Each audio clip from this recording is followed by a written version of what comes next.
आ, भारतीय साहित्य मंच की आज 32वीं गोष्ठी है।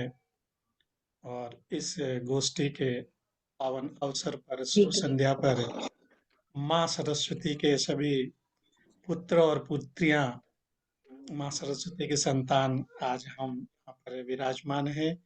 और हम्म। माता से हम आज्ञा लेते हैं आज की गोष्ठी को आरंभ करने के लिए। और गोष्ठी आरंभ करने से पहले मैं सरस्वती वंदना के लिए अ, अनुग्रह करता हूँ, हमेशा की तरह हमारी आदरणीय सुषमा गुप्ता जी से, कि वो अपनी मधुर वाणी से सरस्वती वंदना वैसे बारी बारी से सब करें तो भी अच्छा है। आरंभ करें। हाँ, वंदना ठीक है। भी बारी बारी से सब करें हाँ, तो वो भी अच्छा ठीक है। है। तो अभी मैंने बोल दिया है, आज तो आप शुरू कीजिए। हाँ हाँ हाँ हाँ, प्रकाश जी, आगे से बिल्कुल। जी। आज आपका धन्यवाद स्वागत प्रकाश जी। स्वागत आपका। हाँ, मंजू जी कुछ कह रही थी। मैंने स्वागत कहा है। आज आपका स्वागत है। हाँ, धन्यवाद मंजू जी, धन्यवाद प्रकाश जी। स्वागत स्वागत।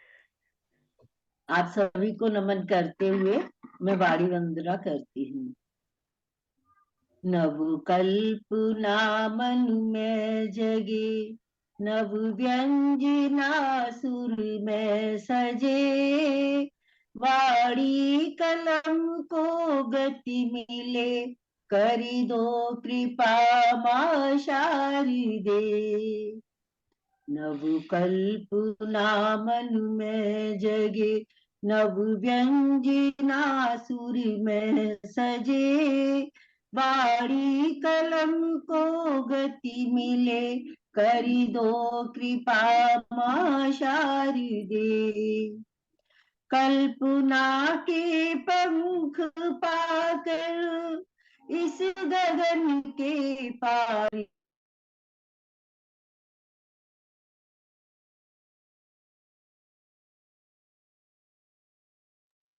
आवाज नहीं आ रही है। आवाज नहीं आ रही है। दोबारा वो ऑडियो बंद था। हाँ, बंद था, पर नहीं, आवाज अब तो हमारी पहुंच रही थी। अब आ रही है, अब आ रही है। हाँ। अच्छा, मैं शुरू से करती हूँ। जी।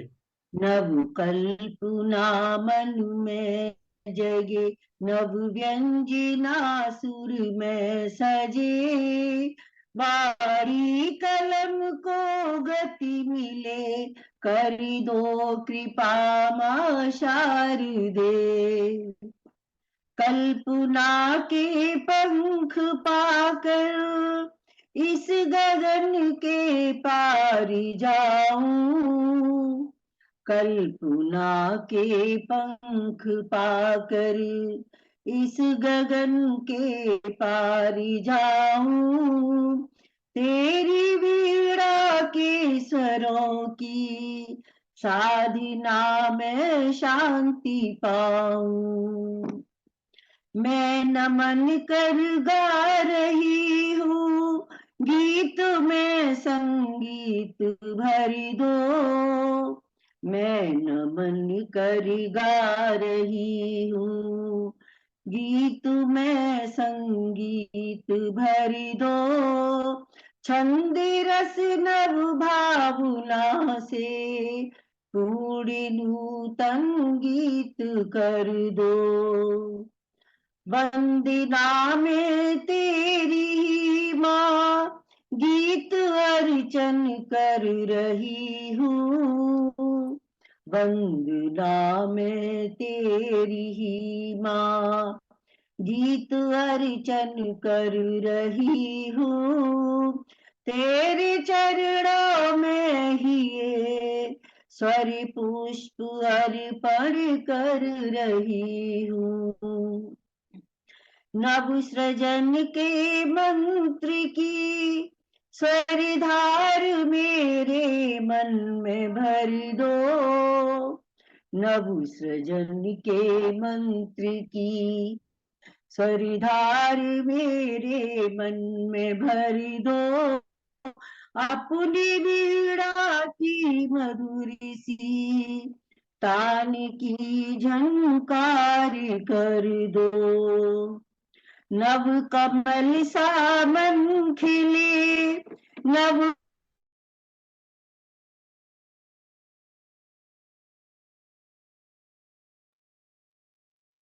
फिर आवाज चली गई।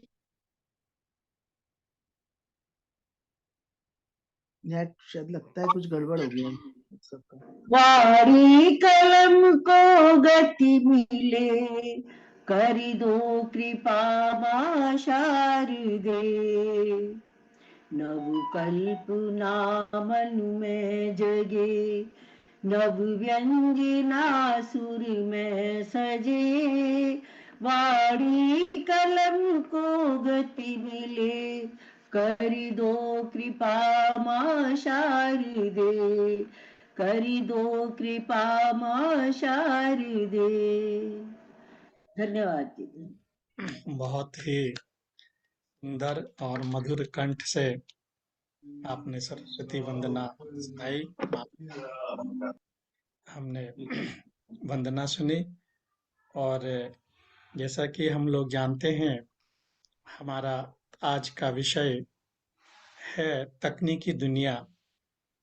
तकनीकी दुनिया के बारे में बहुत कुछ लिखा हुआ है, और इतना सब कुछ यहाँ पर वर्णन करना संभव नहीं है। और कुछ ही बातों पर, मुख्य मुख्य बातों पर हम आज के बारे में बात करेंगे और अपनी रचनाएं भी प्रस्तुत करेंगे।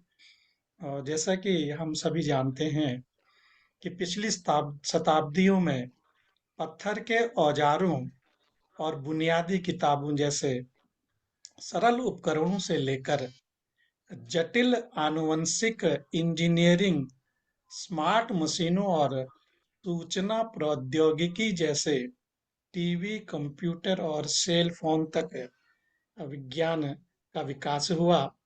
और आगे भी हम चर्चा करेंगे प्रौद्योगिकी। से पहले मैं आज की गोष्ठी का आरंभ करने के लिए आमंत्रित करता हूँ हमारे नए मित्र कवि पंडित राजीव जी भावक जी से। मैं निवेदन करता हूँ कि वो अपनी आज की रचना से हमें अनुग्रहित करें। अब पंडित राजीव जी, स्वागत है आपका। स्वागत है, स्वागत है। स्वागत है। राजीव जी, आपका स्वागत है। आप अनम्यूट हो जाइए, आप म्यूट पर हैं।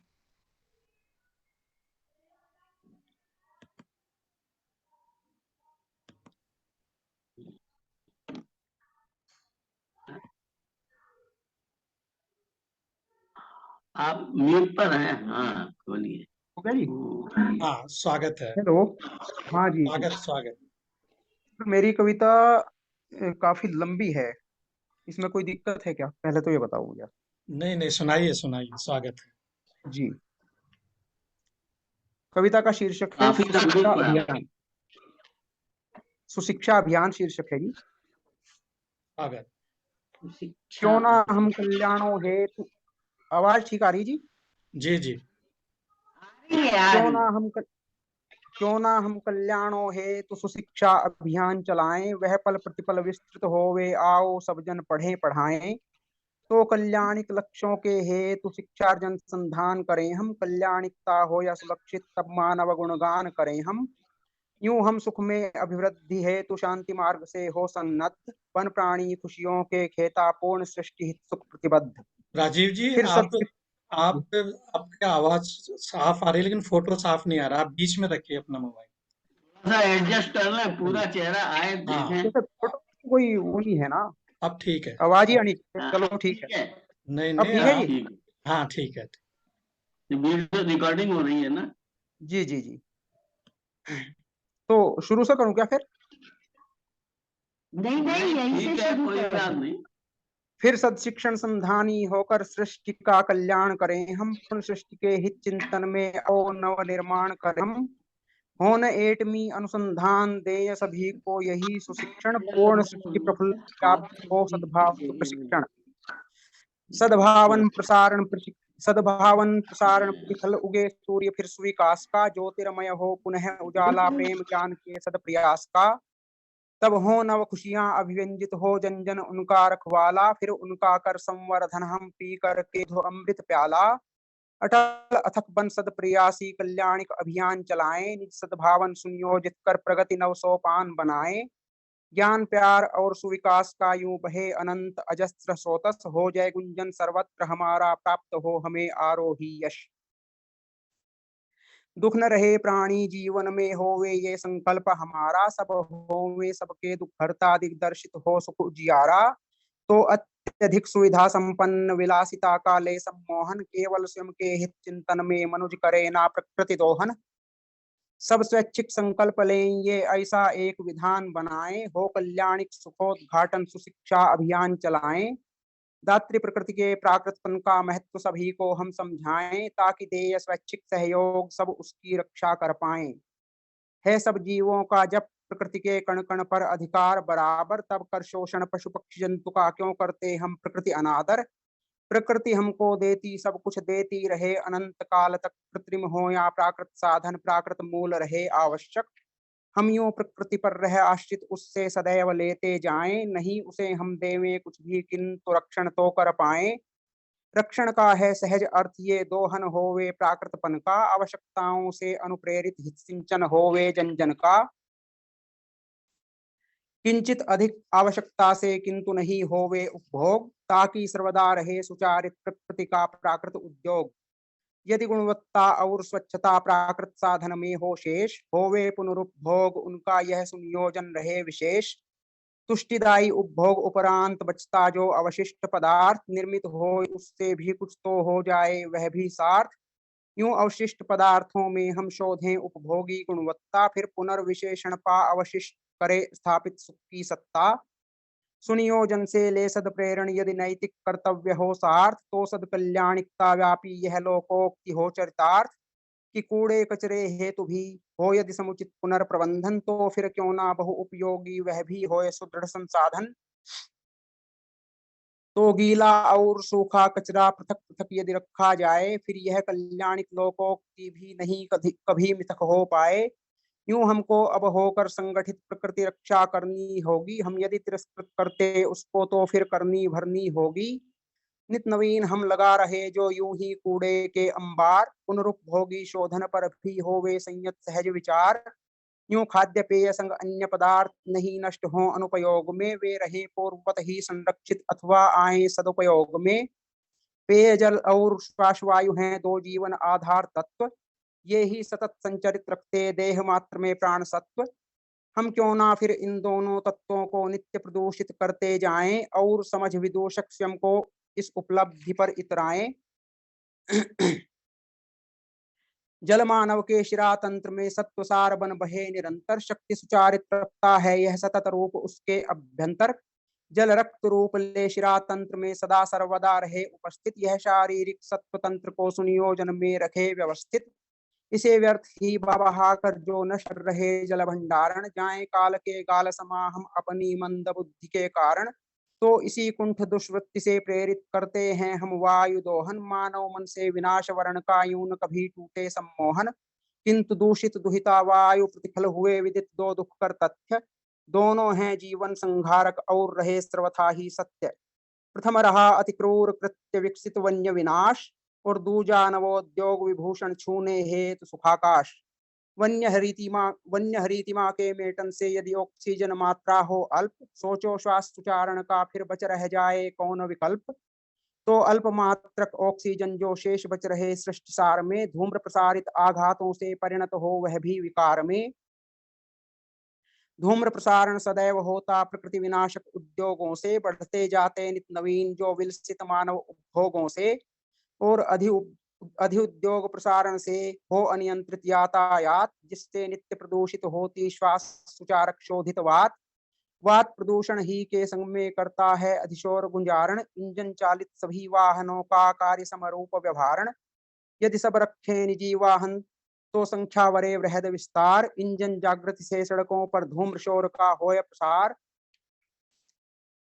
यदि इंजन से चालित वाहन यूं ही दिन दिन बढ़ते जाएं तो सड़कों पर समस्याएं भी वृहद रूप व्यवहार न पाएं और वायु में मिलकर धूम्र अधिव्यापन व्यवहार न पाए, सुदूर निवास खंडों तक भी वह प्राणांतक विष फैलाए, फिर वह विनाश व्यापी होकर ग्रह स्वास्थ्य के प्रतिकूलन को हम हो यूं निश्चय ही प्रतिबद्ध विकृत प्रदूषण उन्मूलन को, यूं संयत संतुलित हो उद्योग और व्यवस्थित यातायात, उत्तम विकल्प साइकिल यात्रा रखे सुरक्षित शोधित वात, यूं धनात्मक स्वास्थ्य सुशोधक यातायात हम अपनाएं, साइकिल होए जहां तक संभव नित्य नियम से सभी चलाएं, हम नहीं चलाएं सुबह शाम बस केवल व्यायाम हेतु, उसे चलाएं सारे ही जन अपने हर एक काम हेतु, होए काम के संग स्वतः ही स्वास्थ्य समुच्चक यूं व्यायाम, अर्थ पक्ष आरोहण के संग मिले जेब को भी आराम, प्रदूषण के संग मार्ग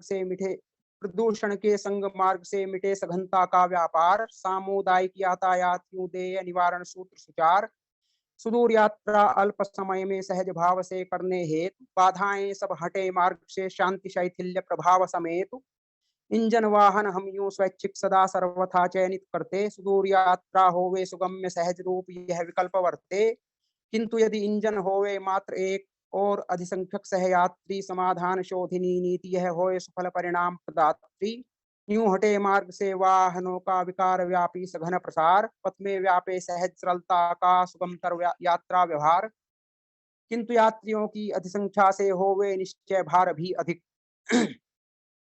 ईंधन की लागत का जिससे हो रहे व्यवहार भी अधिक, क्योंकि शक्तिशाली इंजन ही वहन करे अधिकतम भार, पेट्रोलियम व्यय भी जिससे पाए निश्चय वृहद प्रसार, पर भार वहन अनुपात में हो सर्वथा यह प्रसार कम, यह सुनियोजन होवे यूं ही साक्ष्य रूप संरक्षण सम, तो सर्वत्र सुलभ होवे यूं सामुदायिक यातायात, हो सर्वथा समुचित बस यात्रा समस्याओं से देय निजात, तो सुविधापूर्ण बस प्राचुर्य हो यूं सर्वत्र सर्वोपलब्ध, आवश्यकता अनुसार होए वह सामयिक नियमों में निबद्ध, यूं ही हो अधिसंख्यक वाहन सौर ऊर्जा से अनुकूलित, ताकि पर्यवसाय आवरण स्वमेव ही हो रहे प्रफुल्लित, पुनर्सामर्थ्य ग्रहण हेतु हो स्वतः सिद्धता से वे समर्थ, ताकि ऊर्जा के अर्जन में ना होए अमूल्य समय व्यर्थ, फिर हो रहे संरक्षित विद्युत शक्ति रूपा सत्व प्रवाहिनी है अनवरत प्रसारित धूप सुचालिता सामर्थ्य दायिनी, किंतु प्रसारण सार्थता हेतु रहा संवरण अत्यावश्यक, तब हो प्रसारण उपयोगिता सर्वरूपेण सहज सुलक्षक,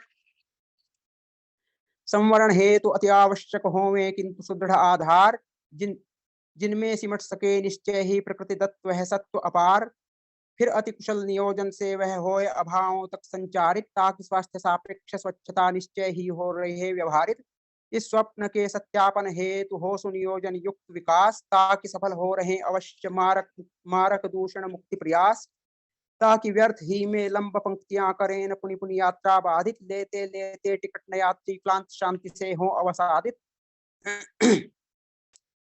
यूं टिकट वितरक इकाइयां हो आवश्यकताओं के अनुसार, ताकि सुलभ और सुगम हो रहे सर्वानुपेक्ष यात्रा व्यवहार, हो मात्र एक टिकट पर्याप्त सर्वोपलब्ध साधनों हेतु बनकर के ट्रेन मेट्रो व बस सभी का संबंधक सेतु, यदि एक टिकट में सभी का समाविष्ट हो पाए मूल्य, सुगम यात्रा हित समाधान यह अति विशिष्टतर होए अतुल्य, नियत गंतव्य तक उपयोगार्थ सारे ही संभावित साधन मात्र एक टिकट पर करें पूर्ण यात्रा का निष्पादन, यदि निजी वाहनों की फिर भी होए किसी को अनिवार्यता, तो सर्वप्रथम हो सर्वहितार्थक यह सर्वोचित स्वीकार्यता, कि उनको हम करके साझा सुव्यवस्थागत सुनियोजन में सफल हो रहेंगे निश्चय ही निज कल्याणिक अभियोजन में, यूं होवे यात्रा सहज सुगम्य और विरलता व्यापे पथ में, श्वास शोधना सूत्र निवारक निश्चय निहित होए इस मत में, सदा विचारे जाते हैं हल क्योंकि प्रथमतः अवधारण से, तदोपरांत क्रियान्वित होते वे सुनियोजित व्यवहारण से, साइकिल चालकों हितार्थ हो यूं पृथक परिवहन पंक्तियां, ताकि और लोग भी उनमें ग्रहण करें स्वैच्छिक अभिरुचियां, तो ना जोड़े जीवन स्तर से हम विलसित महंगी कारों को, जीवन रक्षक पर्यावरण हित सब शोधें निज व्यवहारों को, यूं सब चर्चित नेतृत्व प्रणेता और सभी चलचित्र सितारे, साइकिलों पर चलते दिखे ख्यात खिलाड़ी सभी हमारे, हाँ जनसाधारण होते हैं सामान्यतः उनके अनुचारी, सर्वप्रथम इस समाधान के यूं वे ही होवे व्यवहारी, ताकि पाए उनसे सदप्रेरण सर्वव्याप होवे कल्याण। तब धूम्र विकारों से निश्चय ही पूर्ण सृष्टि पाए निर्वाण। होए प्राप्त पदयात्रियों को भी उन्हीं के समान प्रोत्साहन। मन सृष्टि हो ताकि सदाशय स्वास्थ्य सुचारण की गुण गावन। किंतु क्या ये कार्य व्यवहारण होना है इतना आसान। धूम्र विकारों से संभव क्या इन्हीं उपायों से निर्वाण। तो महंगी कारों से संलग्न छद्म रूपिणी मिथक प्रतिष्ठा यदि तजकर हम प्राकृतपन में नहीं जगाएं स्वसद निष्ठा। तब फिर कैसे हो वे संभव धूम्र विकारों पर नियंत्रण। संभव हो सोचे फिर कैसे कल्याण संरक्षण। यदि नहीं हुआ समुचित संरक्षण तो फिर ये सोचे क्या होगा। धूम्र नियंत्रण हो न सका यदि तो फिर ये सोचे क्या होगा। श्रवण श्वसन व्याधिग्रस्त हो तब हम और हमारे बच्चे। कारण ध्वनि और वायु प्रदूषण तथ्य सर्वथा हैं ये सच्चे। क्यों ना हम सब मिलिए सोचे जब जन जन बीमार रहेगा तो फिर वेदन व्यापन होगा या सुख पारावार रहेगा। और अधिक मैं क्या बतलाऊं मारक प्रदूषण का त्रास। जीवन के रक्षार्थ समुपयुक्त दूरस्थ वायु सतह का ह्रास। भूसे 13 किमी ऊपर रहे उपस्थित जो ओजोन। वह भी झेल रही विच्छेदन होवे इसका दोषी कौन। जो पराबैंगनी सूर्य प्रभाव करती प्राणी तन अनुकूल। उसको ही नष्ट रहा मानव कैसी चरम विनाशक भूल। वह सूर्य की दाहकता को सदा समर्जित करती स्वयं में। नीचे निस्तृत हो जो ऊष्मा भरती है सुखतोषण हम में। जो सागर मंथन का परिणाम निज कंठ में करके धारण। शिव सृष्टि रक्षक महादेव बंदे सहज सुख सृजक निवारण। और शेष रह जाता है तब केवल सुख का ही आह्लाद। सृष्टि सेवती सदा सर्वथा जिसको अविरत और निर्बाध। किंतु निज बुद्धिहीनता द्वारा उस रक्षक कवच को कर विखंडित करता है मानव स्वयं के संग हर एक प्राणी को दंडित। ओजोन प्रदूषण प्रभाव से यदि विनष्ट प्राय हो जाए तो फिर सब दीर्घायु प्राणी निमिष मात्र ही में सो जाएं। और नींद भी हो वह निश्चय नहीं कभी खुलने वाली। मरने से पहले दे मानव सृष्टि सूत्र ईश्वर को गाली। पर स्वयं के दोषों पर किंचित नहीं कभी वह करे विचार। यही रहा मानव का अब तक स्वाभाविक स्वैच्छिक व्यवहार। आगामी जीवन पर भी यूं लग जाएगा पूर्ण विराम। और प्रकृति में जीवन क्रम का हो निश्चय ही काम तमाम। क्योंकि सूत्रधार यदि नहीं रहे तो बिखर जाएं सब सूत्र। बीजारोपण नहीं निषेचन फिर ना पुत्री जन्मे ना पुत्र। और नहीं जन्म ही जब होगा तो फिर हो किस विध परिवर्धन। जब शेष रहे ना प्राणास्तित्व फिर कैसे होवे सुख नर्तन। तो भावी संतति के हक में ना लिखे अनावश्यक हम मौत। यूं प्रकृति रक्षा अति आवश्यक रहे सदाशय जीवन जोत। तो प्राणवान सृष्टि के हित में हो ये दृढ़ प्रयास हमारा। व्यापे विस्तृत दिगंत में जन्य सुशिक्षा ज्ञान उजारा। यूं संघर्षित हम रहे सर्वदा प्रकृति के अभिसिंचन में। प्राकृत सुख अधिकार सभी का हो सृष्टि के हित चिंतन में। तो सद्भावन सुनियोजित कर ले हम तज कर निज शत्रु भाव को। फिर बने संयुक्त प्रयास जेता त्याग त्याग निज स्वार्थ दाव को। यूं सद्भावन सुनियोजन हे तो हम मंत्र सदाचार अपनाएं। सब होवे सबके दुख हरता यदि सब सद्व्यवहार अपनाएं। तो अजन्मी बेटी को अपनी क्यों तब फिर हम मार गिराएं। दहेज दैत्य के हो अधीन हम क्यों वधुओं की चिता जलाएं। स्वार्थ युक्त त्यज भ्रष्ट आचरण आदर्शों का शोध करें हम। पूर्ण सृष्टि के हित चिंतन में क्यों ना अभियुग बोध करें हम। आज प्रगति की नवल सीढ़ियां हम निश्चय चढ़ते जाते हैं। चुन अंतहीन विस्तीर्ण लंब पथ हम उस पर बढ़ते जाते हैं। हाँ विकसा कंप्यूटर विश्व में सूचना तंत्र क्रांति वाहक बन। जैसे कृत्रिम विकसित नव मस्तिष्क मन में सृजित करे सुख पुलकन। यह कर सूचना तथ्य संग्रहित रखता सदा सुरक्षित में। कार्य कुशलता देख इसकी ये विश्वास जगा है हमें।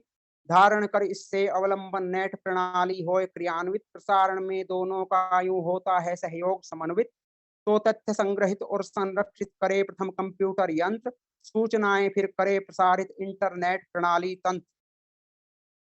एक में अनेक सुनियोजन का बन अनुपमेय दृष्टांत। किस किस के कर्तव्य निभाता मोबाइल स्वयं संभ्रांत। लघुता के व्यापक प्रभाव का वह है साक्षित सिद्ध सृजेता। कितने कर्म शोधता है वह एकल कर्मधारी प्रणेता। टीवी रेडियो व रिकॉर्डर पुस्तक घड़ी और पंचांग। सबका कर्म वरेण्य बन वह निश्चिन कढ़ा रहे साष्टांग।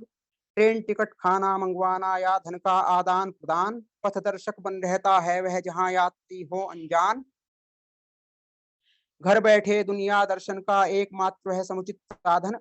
अति लघु स्थान में निवास कर बना सहज ही सर्वाराधन। नेट कार्यवाहक कंप्यूटर का भी वह कर्तव्य निभाता। अति दूरस्थ व्यक्तियों से भी तात्कालिक संपर्क बनाता। मोबाइल का लिखूं कथानक मेरे शब्द पड़ रहे अल्प, इसीलिए मैं शोध खंड रहा काव्य है ये, को कुछ नए विकल्प। हाँ जी बोलो। खंड काव्य है ये, खंड काव्य नहीं, ये कविता है, बस होने वाली निपटने वाली, बोल लो ना अब। किंतु तंत्र के क्रियान्वयन को होती यंत्रों की आवश्यकता। यूं यंत्र तंत्र के संचालन की शक्ति स्वयं में अर्जित रखता। यूं ही तंत्रगत कल्पनाओं को यंत्र दिया करते व्यवहार। व्यापकतावर्ती यंत्रों से तांत्रिक महिमा अपरंपार। फिर समयोजित आवश्यकता पर ये मिल उनका करें प्रसारण। इसी हेतु से होता पल में समस्याओं का सहज निवारण। इसी भांति रोबो बन विकसा जैसे आज यांत्रिक मानव। शक्ति क्षमता ऐसी इसकी जैसे आदिकाल के दानव। किंतु यंत्र सर्वथा होते निश्चल मानव स्वार्थ भाव से मुक्त। ये मानव से निर्मित संचालित उस अनुसार ही हों प्रयुक्त। ये आज्ञा पालन को तत्पर रहते बनकर उसके दास। नहीं करें वध विश्वासों का मानव को भी है विश्वास। यूं ही कार्य सुचारु रखते और अनेकों विकसित यंत्र। अक्षण मात्र में कार्य निरूपण कर देते थे जो ऋषि मंत्र। किंतु यंत्र सभ्यता से मानव में अकर्मण्यता ना आ जाए। और निकम्मापन तब उस पर सदा सदा को ना छा जाए। सजग दृष्टि हो इस पर अपनी मनन अध्ययन हो इस पर भी प्रयास प्रारंभ हो वे निश्चय हो चाहे लघु से लघुतर भी। यही प्रयासी मूल मंत्र है आज पूर्ण सृष्टि के हित में। बीज रोक कर सद्भावन के प्रकृतिवान मानव के चित में। प्रेम अंकुरण हम उपजाएं ताकि करे प्यार वह जीव जीव से। दे स्वैच्छिक सहयोग साधना करे प्यार प्रकृति कण कण से। स्व सुनियोजित प्रयासों से संरक्षे वह प्रकृति कण कण। दे सुशिक्षा औरों को भी रहे सृष्टि हित में हर एक जन। लगा ध्यान संयमित विवेक में संकल्प ये अंतस्थ करें हम। सजग कर्म सुफलों का दाया मंत्र यही आत्मस्थ करें हम। ज्ञान प्यार की सत्सुगंधि ले सुख प्रगति आलोक फैलाएं। ले सबका सहयोग परस्पर सुशिक्षा अभियान चलाएं। हो गया जी। हेलो। वाह धन्यवाद जी वाह धन्यवाद। वाह वाह बहुत बहुत बहुत के बहुत सारे यांत्रिक, सारे क्या कहते हैं अभियांत्रिक सब कुछ है उसमें। आपने तो जी जी तकनीकी दुनिया की संपूर्ण जो बात है हमें बता दी और हमारे पास कुछ बचा ही नहीं बोलने के लिए। जी, वैसे पहले आदि छप से चुकी है लेकर पहले। अंत तक जी जी, संपूर्ण इतिहास बता दिया आपने। बहुत सुंदर रचना, बेशक लंबी जरूर थी, धन्यवाद सर। लेकिन समाज के विविध समस्याओं पर आपकी रचना है। आपकी रचना में संवेदना है, नैतिक कर्तव्य समस्या के उसकी प्रॉब्लम भी और समाधान भी। समाधान भी है, नैतिक कर्तव्यों और सुदृढ़ संसाधन और प्रकृति के शोधन, संरक्षण और प्रदूषण पर आपकी रचना में भरपूर ये शब्द थे और सुंदर रचना। और बहुत बहुत धन्यवाद आपको, बधाई सुंदर रचना धन्यवाद। के लिए। और जैसा कि हम लोगों ने अभी राजीव जी को सुना और पर्यावरण पर, तकनीकी दुनिया पर इन्होंने पर्यावरण से लेकर प्राकृतिक संसाधनों तक सारी बातें हमें बताई। और आज हम चर्चा करेंगे कि इस समाज की सोच को आकार देने में प्रौद्योगिकी कैसे प्रभावित करती है और सकारात्मक और इसके नकारात्मक क्या प्रभाव हैं। आज थोड़ा बहुत जानकारी हम टेक्नोलॉजी पर करेंगे, तकनीक पर करेंगे। और राजीव जी के बाद अब मैं दूसरी अगली रचना के लिए आमंत्रित करता हूँ हमारी कवियत्री सरोज बाला सोनी जी को। सरोज बाला सोनी जी, स्वागत है आपका। आप अपनी रचना पाठ करें। स्वागत है। ध्यान आ रही है भैया के घर में है। जी, स्वागत है आपका। जी सर, बहुत बहुत धन्यवाद। और तकनीकी दुनिया का सकारात्मक पहलू लेते हैं पहले, और कुछ पंक्तियां मैंने लिखी हैं, आप सबके सामने निवेदित करती हूँ। तकनीकी दुनिया की बातें चलो आपको सुनाते। मम्मी पापा से दूर हैं बैठे, फिर भी क्यों हैं इतराते। वीडियो कॉलिंग से पता चल गया, नई डिश का सब मजा उठाते। कैमरे की नहीं जरूरत, फोन से ही कोलाज बनाते। दीदी का जब रिश्ता हुआ तय, पढ़ने में तो थी बहुत अव्वल, पर किचन के काम में तो थी वो एकदम फिसड्डी। दादी ने फिर राह सुझाई, इंटरनेट पर क्लास लगाई, रोज एक डिश इससे सीखो, शाम को फिर करो प्रैक्टिकल। दीदी तो अब मास्टर कुक बन गई, ससुराल में सबकी लाडली बन गई। और आगे की पंक्तियां हैं। आवाज आ रही है सर? आ रही है, हेलो। आ रही आ रही आ जी रही जी जी जी। मुन्नू को जब मिला हैंडवर्क, मम्मी से वो जिद पर अड़ा, रीतू दीदी ने ऐप बताया, ढेरों ने आइडियाज सुझाया। मम्मी की मुश्किल हल हो गई, सुंदर सुंदर कलाकृतियां बन गई। घर बैठे ही टिकट बुक करो, मोबाइल से पूरा बैंकिंग हो जाए, मूवी के टिकट बुक करो, ऑनलाइन कपड़े भी ऑर्डर करो। और आखिरी पंक्तियां हैं, क्योंकि मैंने बहुत शॉर्ट में ही लिखा, क्योंकि बहुत ज्यादा चीजें कवर नहीं हो पाई हैं। पेट्रोल भी बचे, समय भी बचे, घर बैठे सुविधा और आराम मिले। तकनीक का है फायदा, गूगल पर सर्च करो, पूरी लाइब्रेरी है घर में, जो भी चाहो अर्ज करो। धन्यवाद। वाह, बहुत बढ़िया। सुंदर। अच्छी रचना। तकनीकी वाह, दुनिया के कुछ उदाहरण, कुछ आपने अपने शब्दों में हमें बताए। बहुत ही सुंदर रचना। तकनीकी दुनिया के सकारात्मक दृष्टिकोण पर जी आपने जी रचना जी से जी अवगत कराया। जी तो बिल्कुल। बहुत धन्यवाद आपका सरोज बाला सोनी जी। और आज हम तकनीकी की बात कर रहे हैं। तो जब हम तकनीक की बात करते हैं, तो ज्यादातर लोगों के दिमाग में सबसे पहले आजकल आता है कंप्यूटर और सेल फोन। और इसके अलावा अगर हम और थोड़ा आगे बात करें, तो भाषा, कर्मकांड, कला जैसे मानव प्रजातियों के आगमन के बाद से तकनीकी प्रभाव जीवन का एक हिस्सा रहा। और उदाहरण के तौर पर अगर हम देखें कि पाषाण युग के दौरान तकनीक बहुत विकसित थी, ऐसा हमको यहाँ पर लिखा गया है कि आगे बात करेंगे तकनीकी दुनिया पर। और इसका समय समाप्ति की ओर है। अगली रचना हम सुनने से पहले एक नया लिंक मैं आपको भेजता हूँ, और उसके बाद